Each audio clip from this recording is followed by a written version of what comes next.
अस्सलाम वालेकुम वरहमतुल्लाहि वबरकातुहू। मेरे अजीज़ों, ये अमल मेरे मुर्शद मोहतरम की तरफ से मुझे इजाज़त के साथ मिला है और आज मैं दिल से चाहता हूँ कि ये बरकत वाला अमल आप सबके साथ भी शेयर करूँ। अगर आप यूरोप में हैं या दुनिया के किसी मुल्क में भी हैं और यूरोप में शादी करना चाहते हैं तो ये अमल आपके लिए इंतहाई आजमूदा है।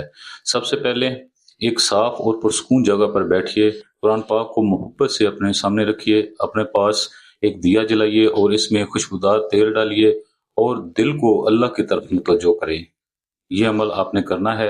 सूरत अल कसस आयत नंबर 24, इसको आपने 41 बार पढ़ना है और हर बार दिल से निकाह में आसानी की दुआ करें। और इसके बाद सूरत अल अंबिया आयत नंबर 83, इसको आपने 21 बार पढ़िए। अपने मकसद का तसव्वुर रखते हुए ये अमल आपने 7 दिन लगातार करना है बगैर नगा किए। आखिर में आजिज़ से दुआ करें, या अल्लाह, या अल्लाह, या अल्लाह, मेरे निकाह में आसानी फरमा और मेरे लिए नेक शरीक हयात लिख दे, आमीन।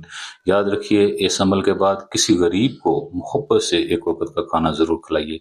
अगर आपको इस अमल की इजाज़त चाहिए तो कमेंट में इजाज़त लिखिए और हमारे चैनल को लाजमी सब्सक्राइब करें। हमारी तरफ से भी आपके लिए ये दुआ है, अल्लाह ताला आपके लिए बेहतरीन शरीक हयात भेजे और आपकी जिंदगी को खुशियों से भर दे, आमीन।